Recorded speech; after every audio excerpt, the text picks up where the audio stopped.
everybody, it's Safi and Marco, Dish It on the Movies. Today we are doing a review of, I don't know what season number it is, but it's the season of American Horror Story that is entitled 1984.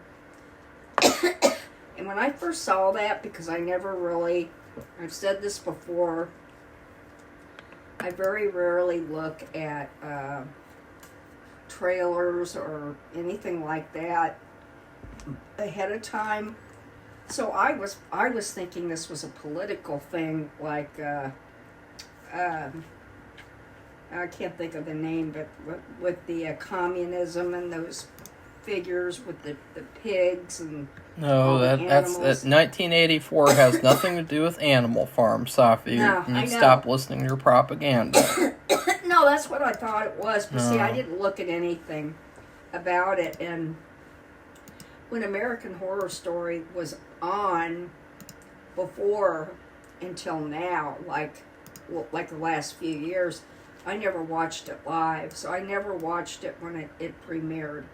So I just had no idea. So I was surprised at what it was about. So Marco and I, mostly him, on all the seasons of American Horror Stories, we've kind of put them on a graph. And that is, we watched each episode and then we rank them. Like from, it's a 2, or it's a 5, or it's an 8, or it's a 10, or whatever. And so we would rank each episode. And then we compared on all the seasons. It's like a graph. It was like I don't know what kind of, I'm not really a math person, but you can do this without being a math person. You just have a scale from 1 to 10 in each episode, and then you plot it out, and almost every single season is about the same.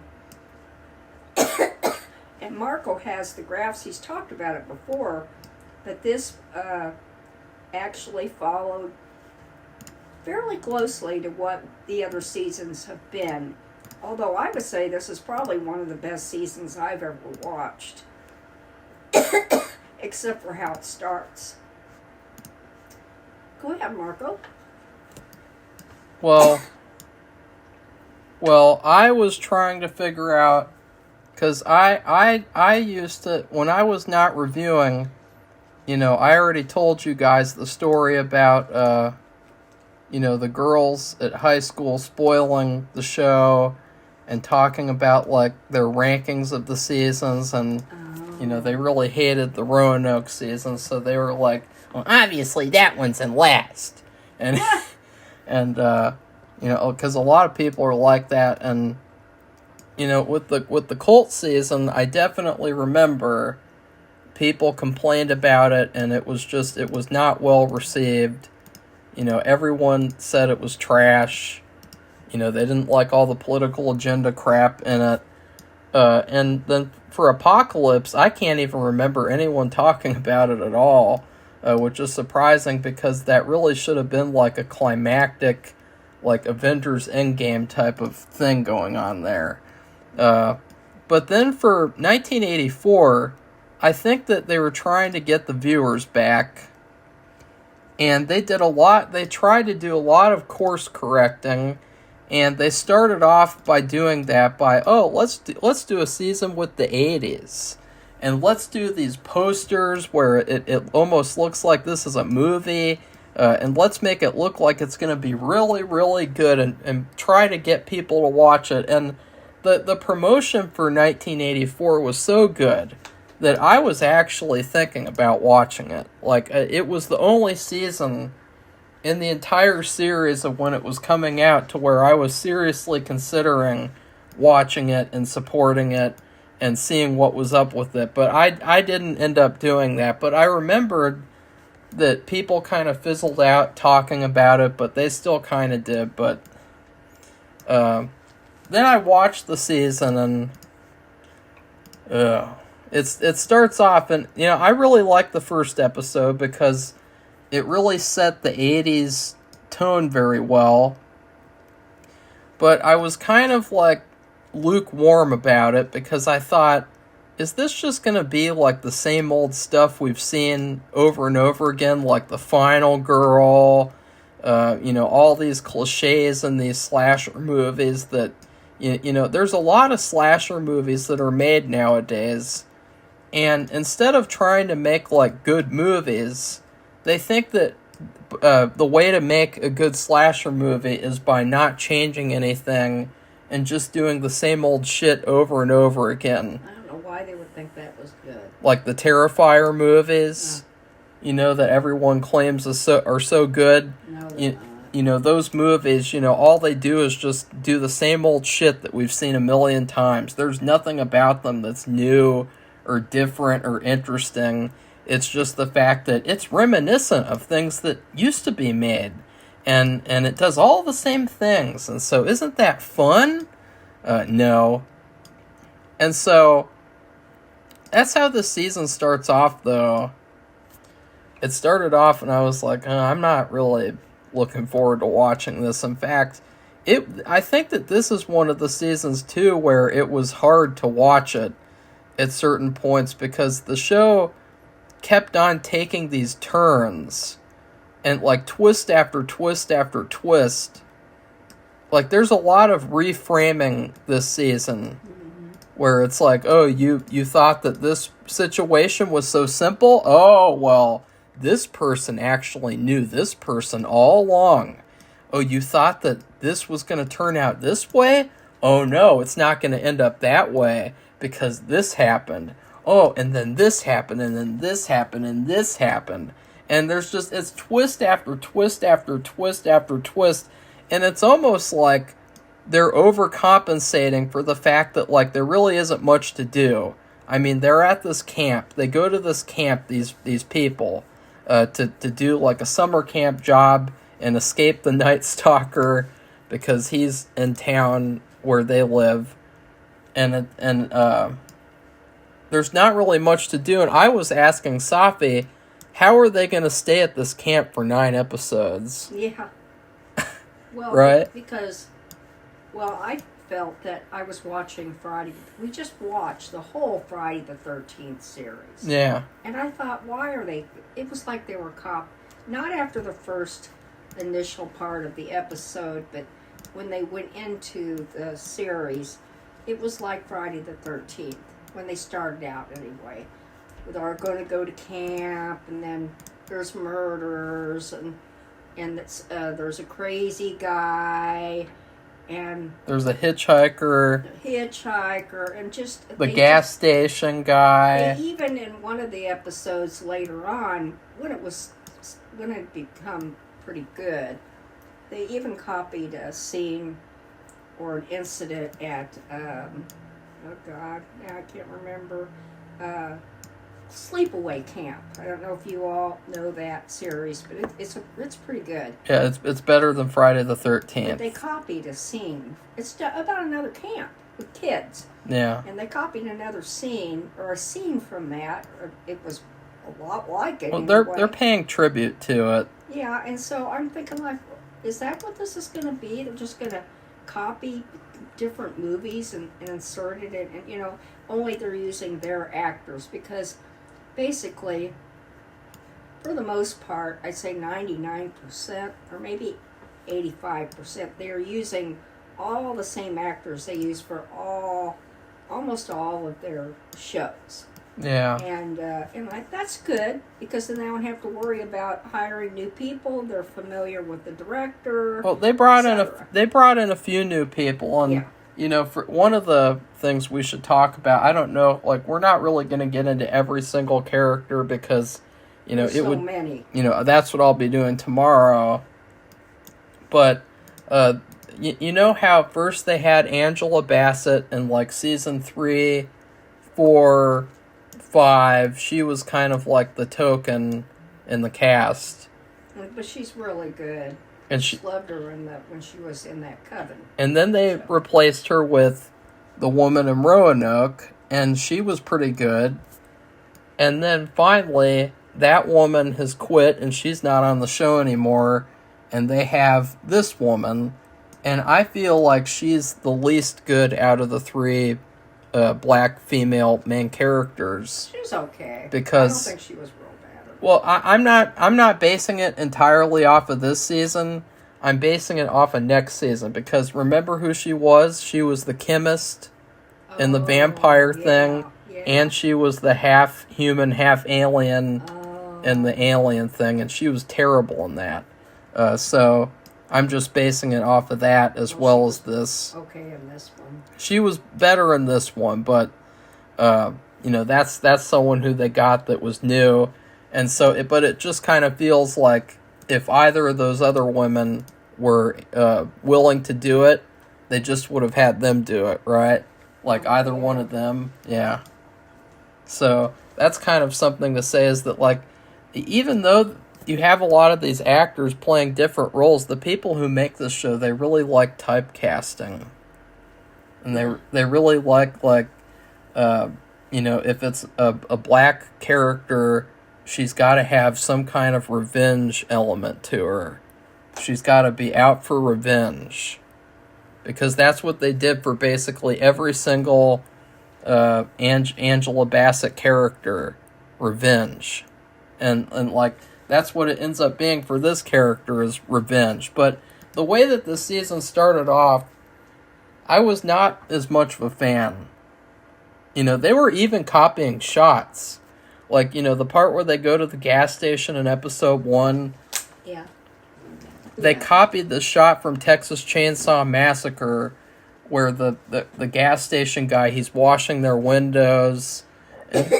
It's kind of funny because he's making them dirtier than they actually were, because it's just like weird and bizarro, and and so they had like a window washing shot that was kind of like trying to be Texas Chainsaw and stuff like that. And another thing is the fact that they introduced this character named Mr. Jingles, Safi, and he is like the Jason Voorhees of this camp situation.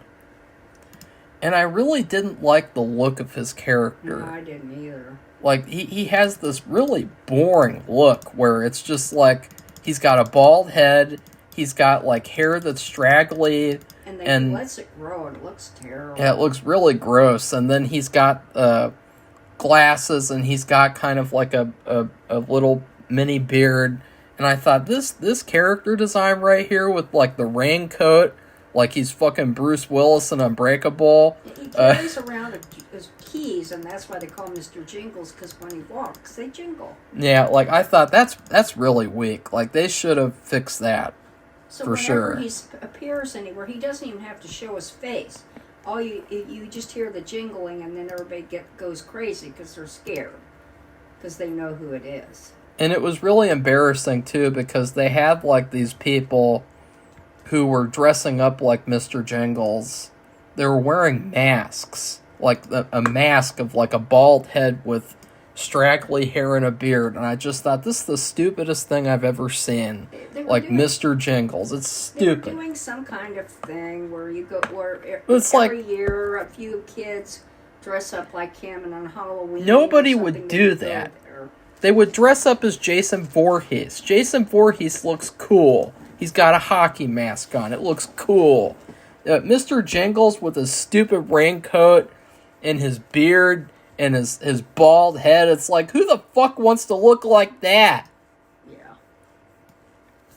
And then on the other hand, you got Richard fucking Ramirez in this show. Was cool. He was unbelievable. And that there lies one of the issues with this season that you could talk about, is that, I was really expecting him to be scarier, because he was a scary guy in real life. You would not want to hang out with him. But the Richard Ramirez on the show is like the coolest guy ever. He's like a rock star. And he's like probably one of the best characters in the history of the show. He's very tall. He's ultra powerful. He's like insanely cool. Yeah.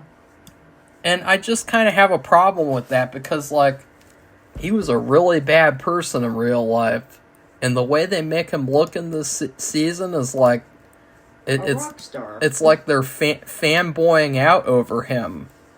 Like, it was one thing in the hotel season where, you know, they had the serial killer dinner and all the different serial killers, and, you know, they weren't really glamorized or treated like they were cool.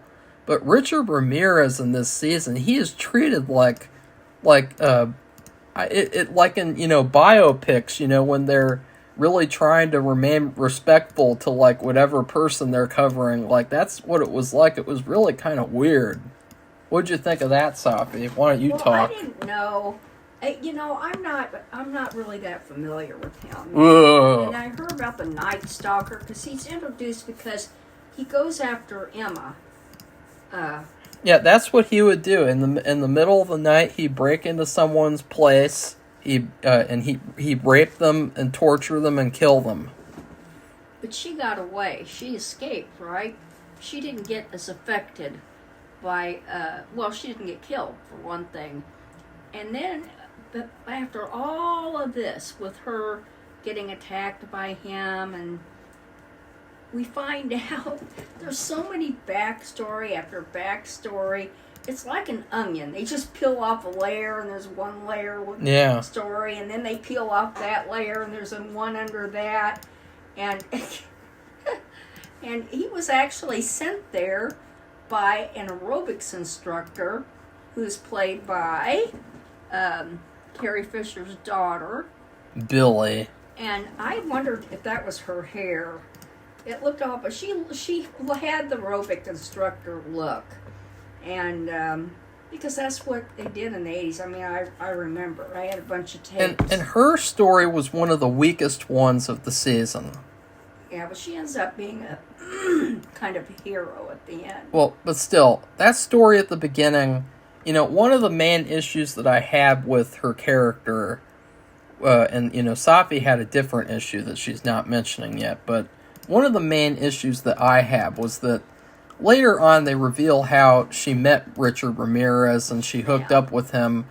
And I've really gotten kind of sick and tired of this show, kind of like normalizing murder to the point of where it's almost like getting plastic surgery or something.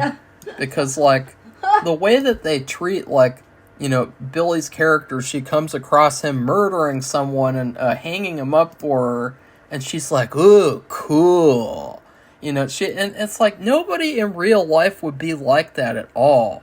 Like, it's only in this universe that people are just so, like, okay with murder. Like, it reminds me of in that Cult season where Kai, he would kill people for these people, and then they would be like, ooh, cool, I'm gonna follow you. You did what I asked, so I'm going to follow you. Or I'm going to be a murderer now too. Cool. And they do that, and this Billy Lord character does that, and it's like, this is stupid. It's not realistic. I didn't like that. Safi had a different issue. Safi, what was your issue? I don't remember. I don't know what you're talking about. The fact that they had this stupid backstory where the final girl was going to get married, and the aerobic instructor was her fiance sister. Yeah. And I really didn't understand this, but he said that when they were at the altar getting married, he says, I saw at the best man, I believe, I saw you at my fiance's house. Yeah, he came over there because he was drunk or something, and he needed somewhere to sleep or something, and she let him sleep on the couch. And no, he obviously slept with her, so he goes on a killing rampage, and then he gets killed himself, and he shoots everybody. I hated that. He shoots her father. I hated that so badly. He shoots the best man and maybe a few other people at this wedding ceremony. I hated that story so much. So the aerobics instructor wanted revenge because she blamed her for him dying. That didn't make sense at all. No, that's why I didn't care for that part. And I just hated that sequence, playing that song. It didn't fit at all. So she hires Richard. they're playing this rock song in the middle of this massacre. It doesn't make any sense, and that's probably one of the stupidest things of the whole season. That we had the wedding plethora of 80s songs. And that one was the only one where it felt like it didn't fit at all. And Safi. Richard Ramirez, apparently, I don't know if this is real, but apparently he loved Billy Idol. They played a lot of Billy Idol. He did love Texas Chainsaw. He said that his favorite movie was Texas Chainsaw Massacre. Oh, yeah. So, because I want to do a month where you just review movies that are the favorites of serial killers.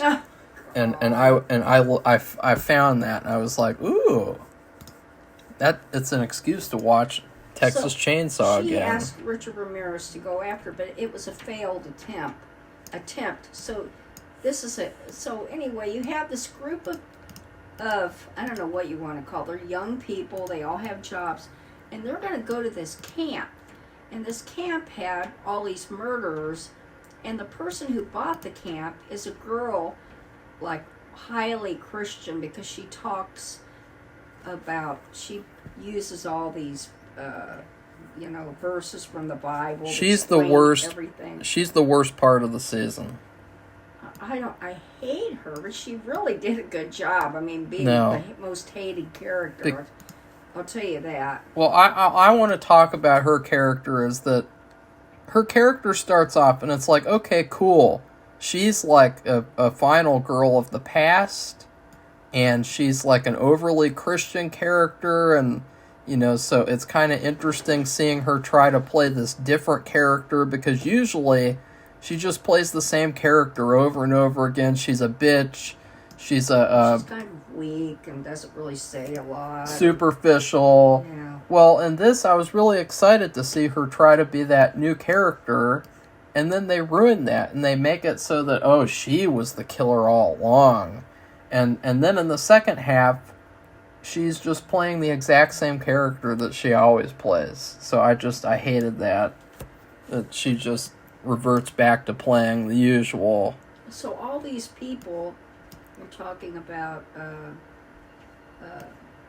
the aerobics instructor, and then you have a guy who was African American. He was at a fraternity, and he accidentally let a fraternity brother die. Yeah, that was stupid. And he flunked out of school, et cetera, et cetera. And then you have Matthew Morrison, who was, if you know about Glee, I don't think he's ever, I mean, Marco can tell me if I'm wrong, but I don't remember him being on any other American Horror season. No. And he was a character during almost the entire, every episode.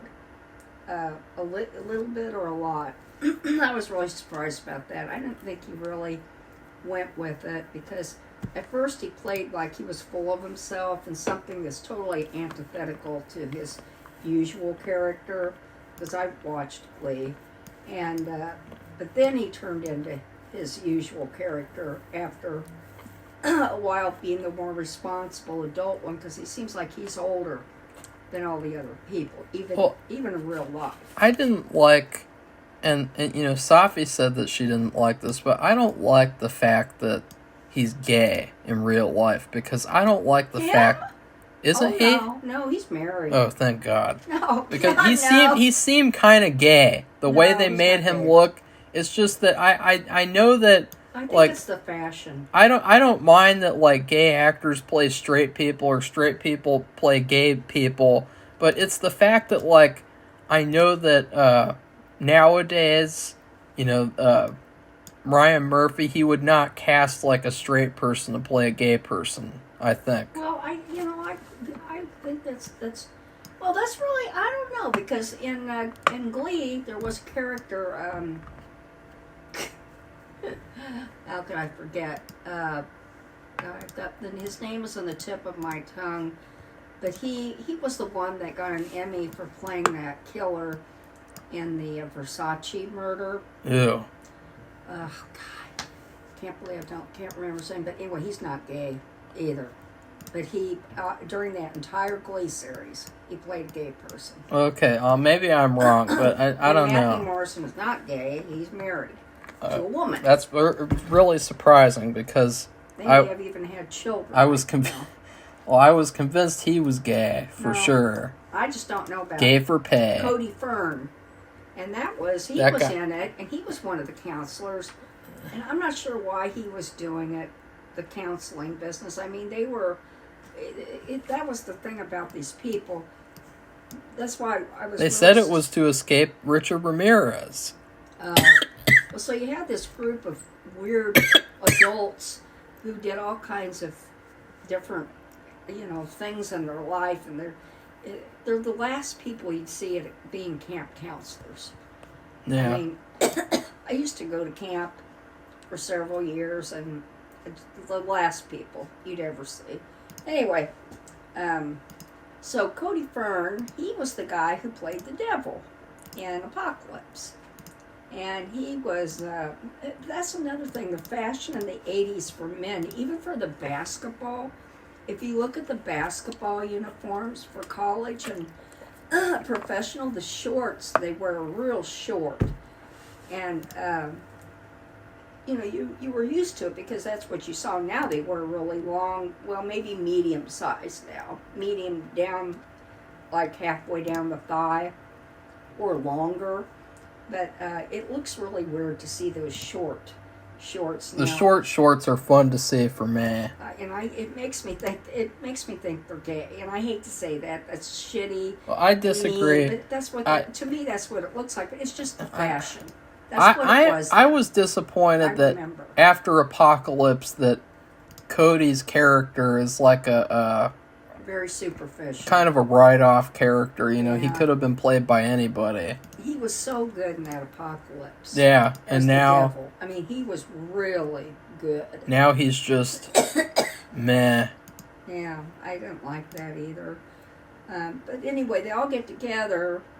And they're all getting killed off by, that there's just tons and tons of twists. I know, that's a layer after layer after layer. Even not only do they just keep on revealing that other people knew other people, or they made this deal or that deal with, whoever the fuck, but also people are brought back to life, and that was the point that reminded me of a video game, and in particular the Friday the 13th video game, because I really love the Friday the 13th game. I think it's better than any of the movies combined.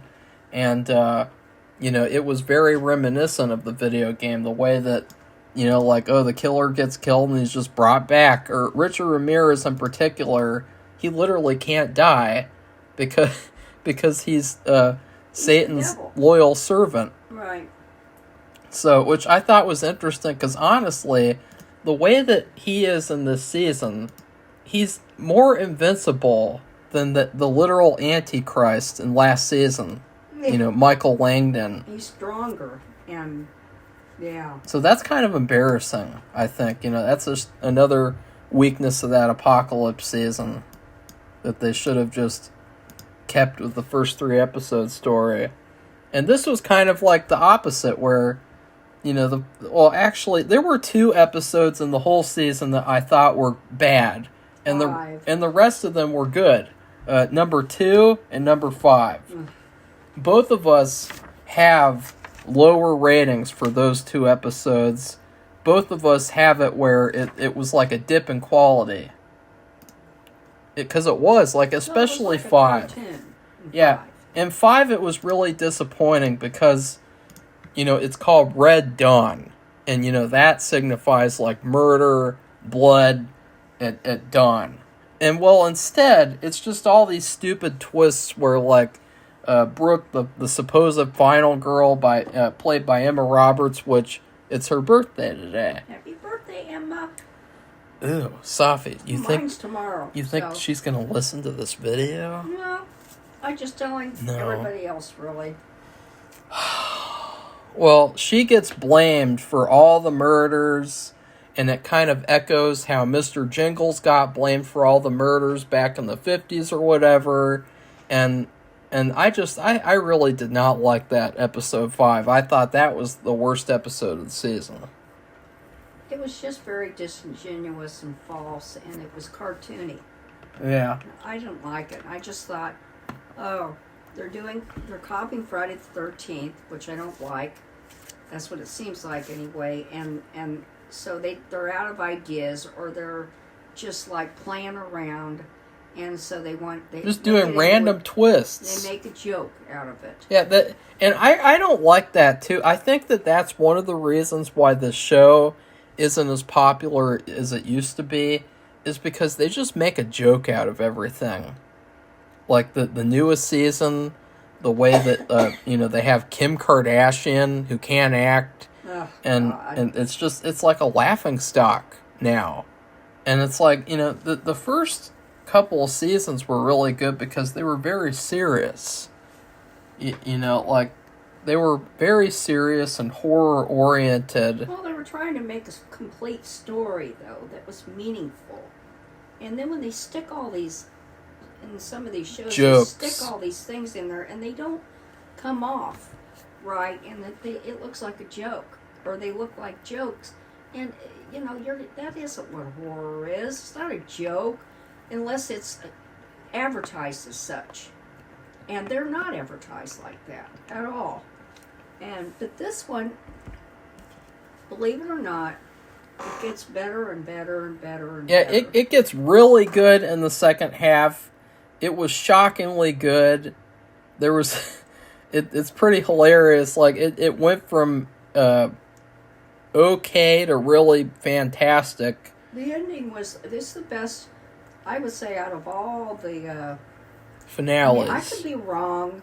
I could be forgetting something. No, you're not. There might be one that's better. But no. I thought this was the best from what I remember, which I have worse memory than Marco, but I felt like it was the best finale I'd ever seen. Yeah, it was very... Definitely. It was very controlled and planned and thought out. And everything had a payoff. Yeah.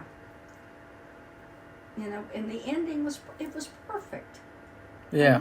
And I just, God, that just never happens.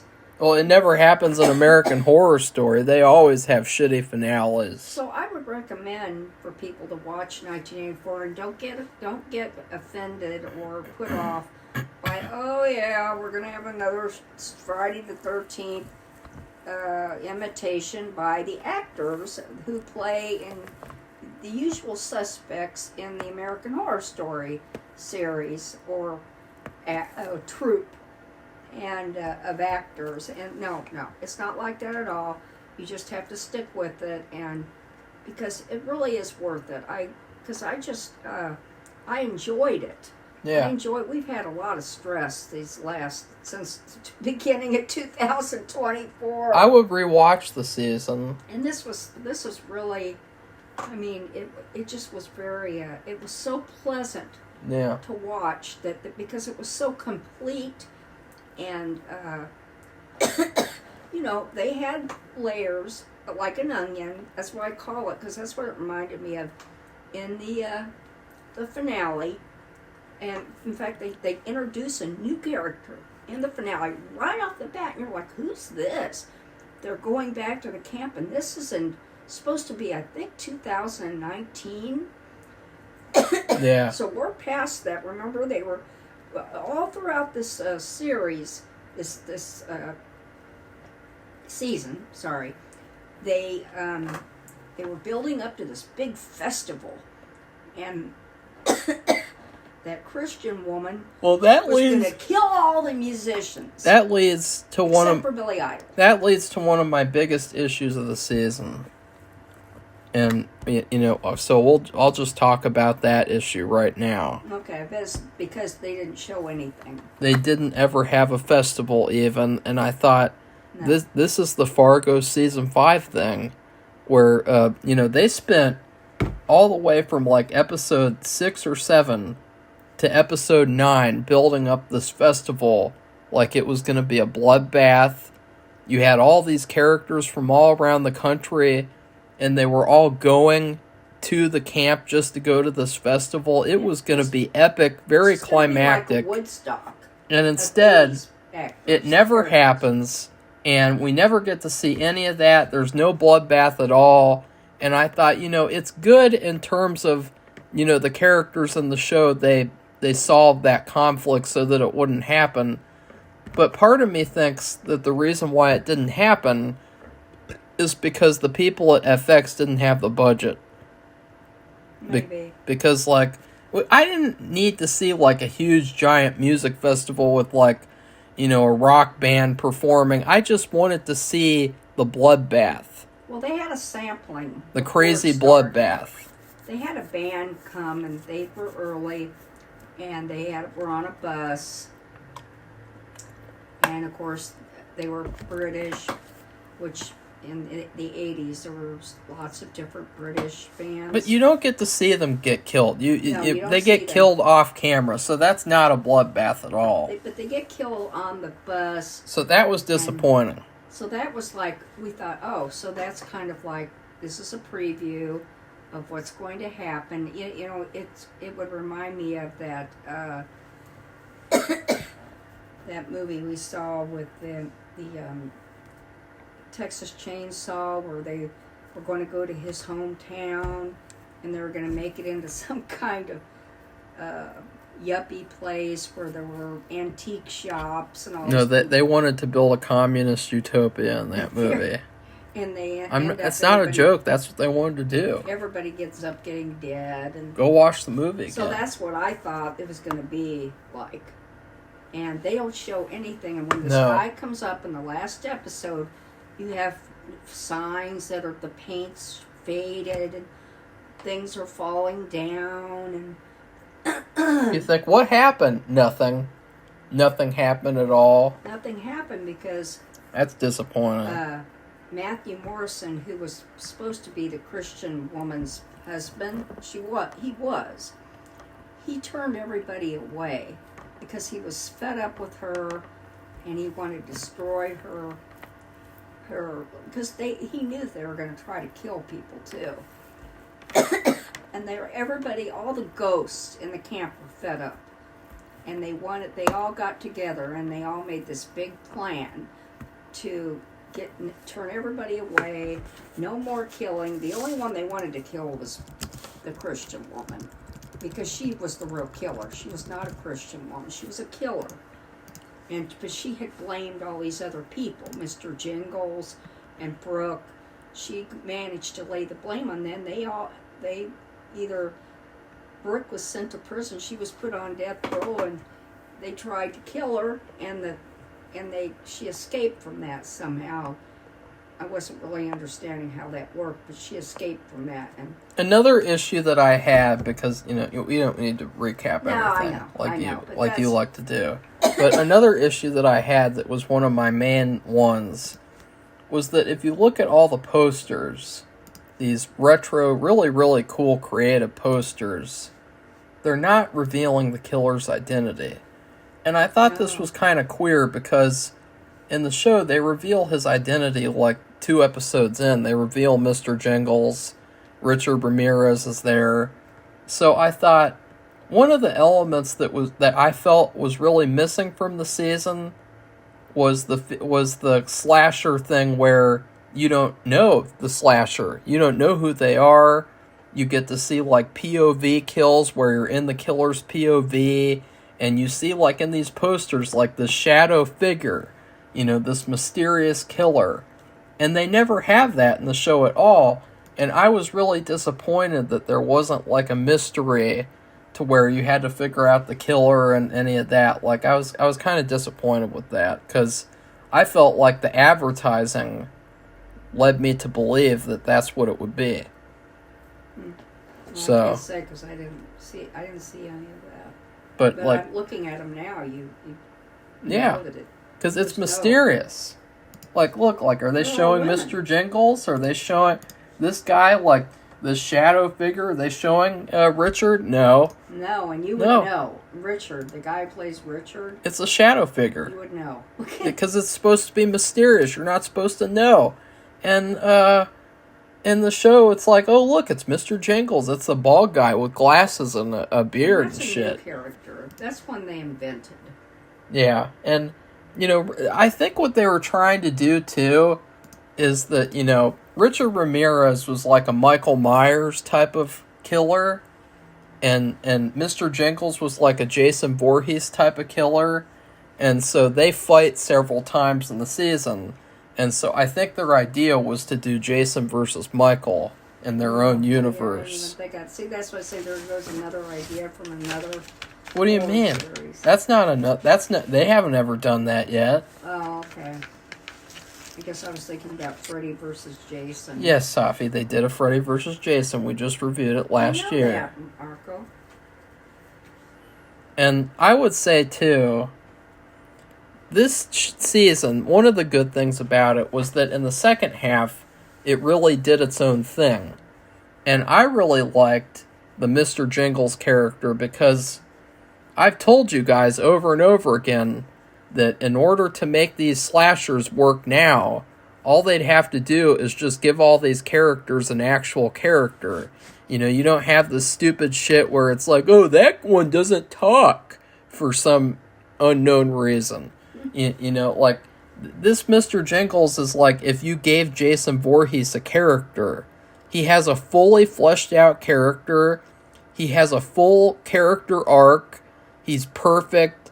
And it's like, see, this is what Friday the 13th could be if they were actually doing a good job with writing instead of just like, let's do the same stupid shit over and over again and have, I don't know, let's have Jason turn into a worm.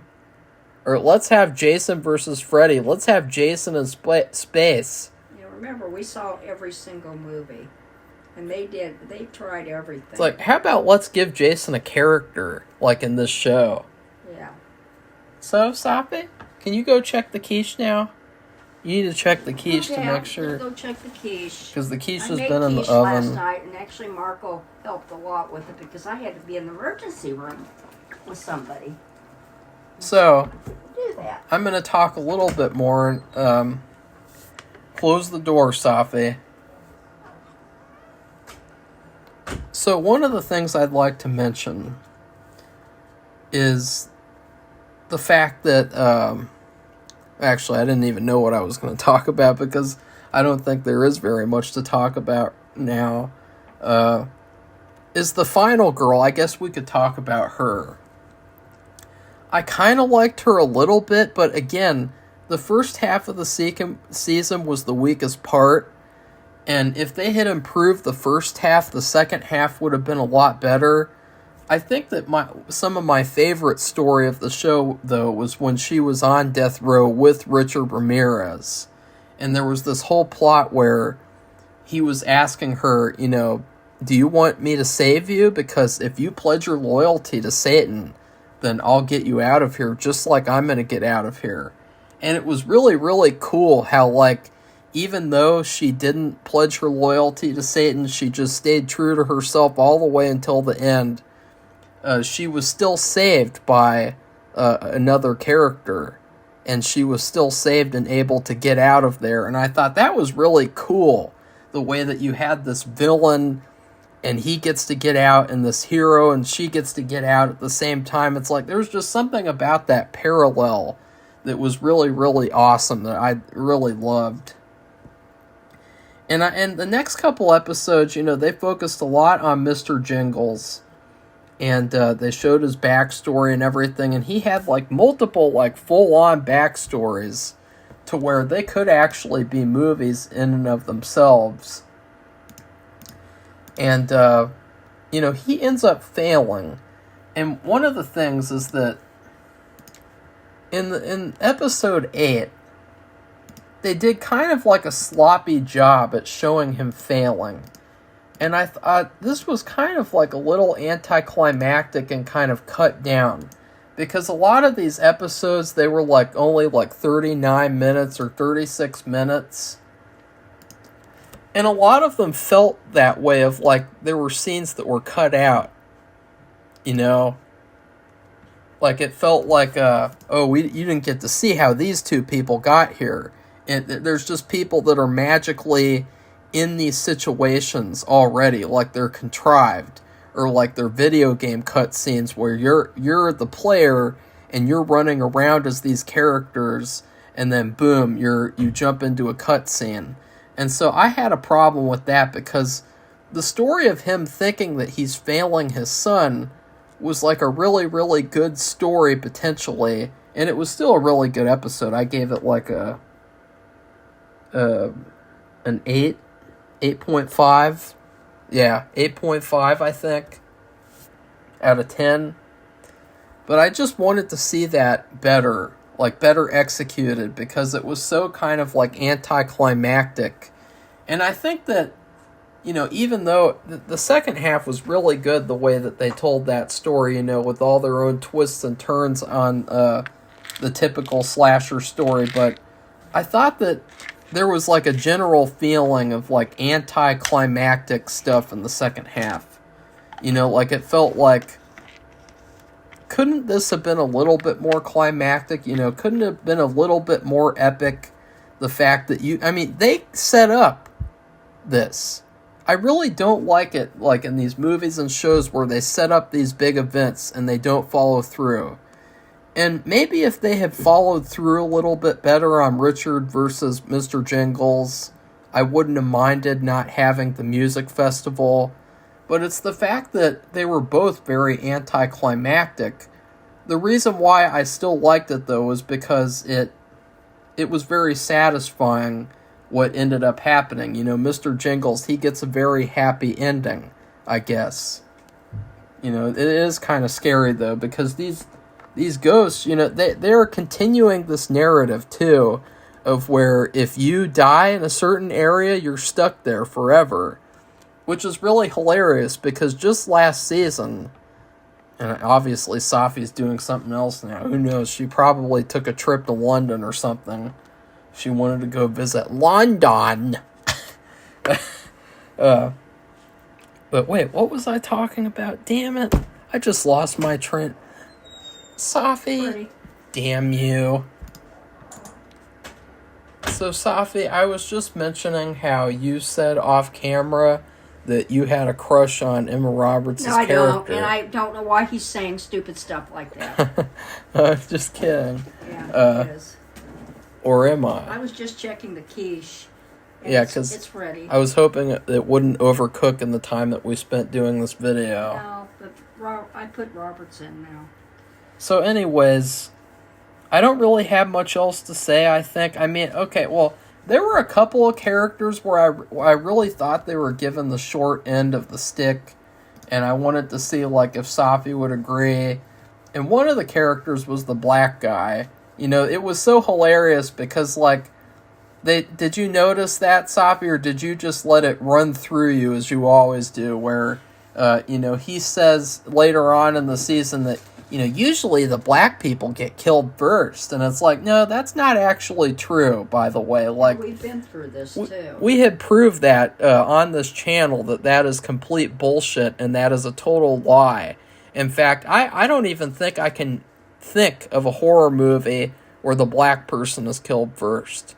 So, I just, that's total bullshit. But the funny thing is that his character is one of the shittiest characters of the season. Pretty much all he has is like a romance with the final girl. Well, he saves her in the end. But remember, it's still, his character gets killed off almost right away, and he never has any kind of redemption for the killing that kid and then covering it up with the fraternity. So he gets killed instantly, and he's they're all in limbo, and at the very end, he steps up and he helps Emma, who's not dead, keeps from being dead, and helps her out of there, out of camp. And he also works with the other ghosts to keep Richard Ramirez at bay. And so I would, and I'm going to end with the last thing I'll talk about is that the finale was very, very good. The whole finale, even though they didn't do the music festival, every single character got the ending they deserved, basically. Every character. Right, Safi? Yeah. And it was a very satisfying ending. And I'm surprised that, more people don't like the season, because I think it's probably one of the best seasons of the series. I mean, The only drawback is that it's not as scary as it could be, especially since it has Richard Ramirez, and I mean he's a scary, gross guy. And the actor they found is so good. I mean, he just really plays.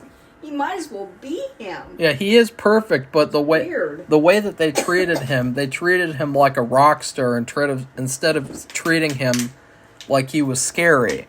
And I wanted him to be scarier. And Mr. Jingles wasn't scary either because he turned out to be he wasn't really a victim. Killer. Yeah. He was a victim. He was in the military. Yeah. And he did kill, enemy soldiers there. But as far as killing people, it was pinned on him by that Christian girl. And they immediately believed her, and that's how he got the reputation. So it's all her fault. And she's a bad girl. Safi, what else do you have to say, if anything?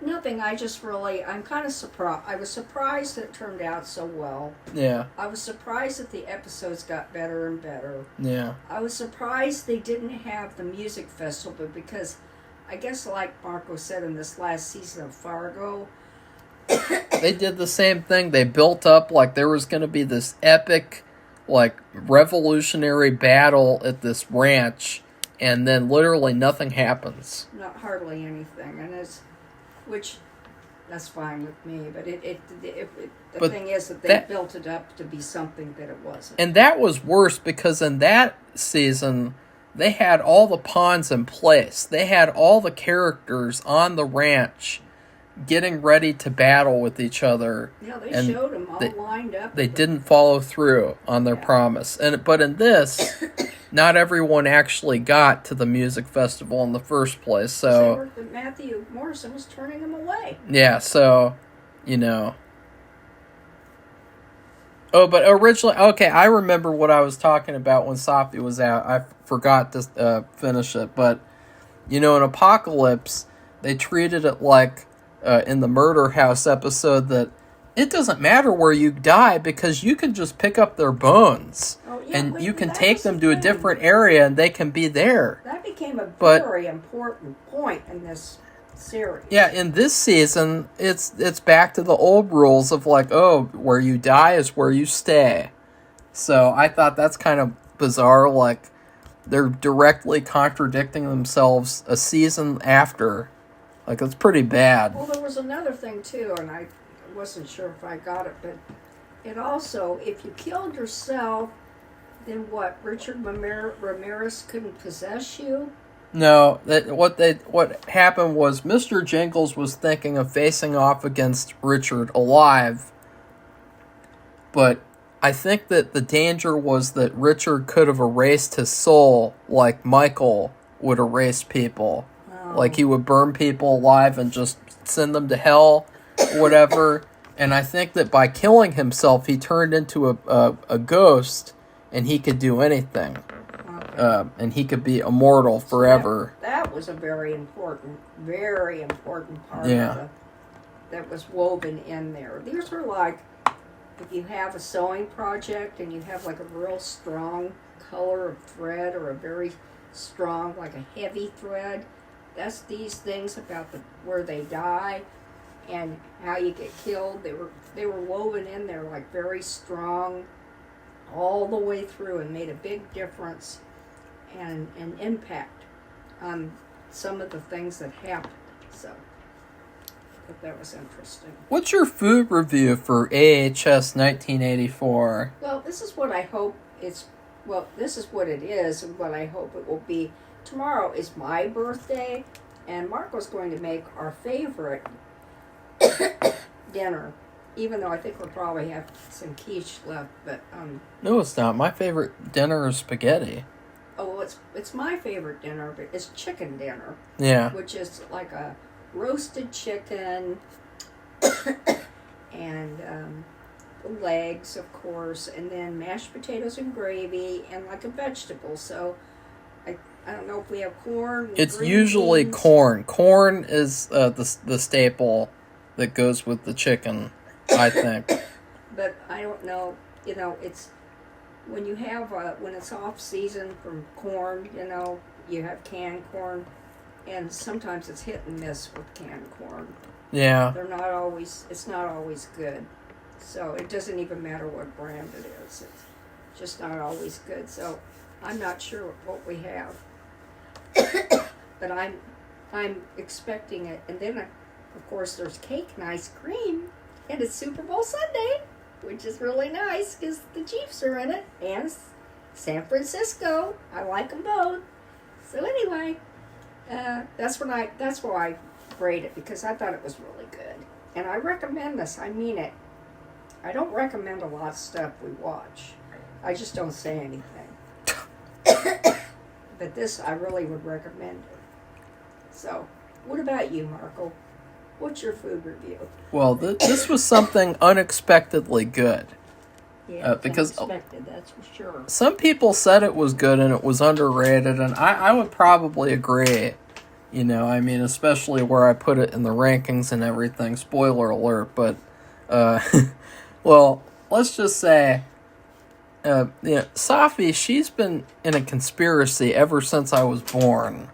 And it's a conspiracy. It's a conspiracy to make me unaware of Newman. And to cover up Paul Newman's brand of food. Because I've always seen these food brands in the store, these typical grocery store food brands, and I always saw the label. It's just got this old guy who's got a smile on it, and there's like a farm around him, and I was like, what's that? Is that just some old people brand?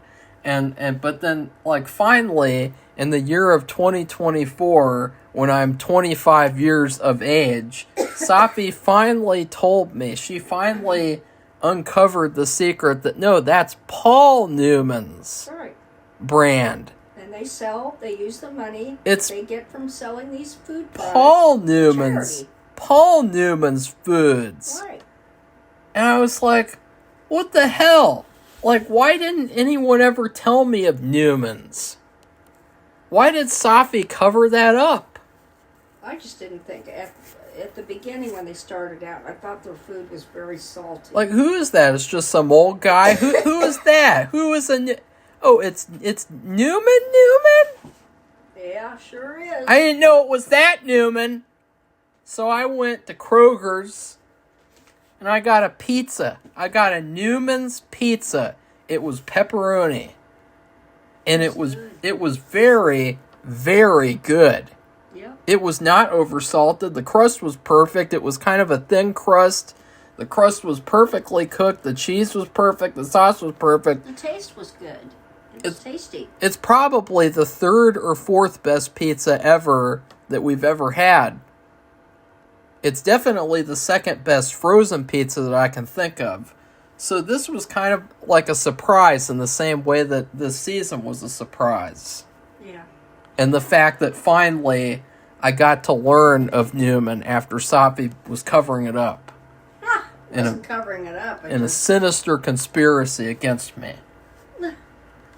Okay, well, we better have our dinner. So if you like this video, give it a thumbs up and become one of our subscribers. We'll be looking for you. And happy Super Bowl Sunday. Goodbye. Bye.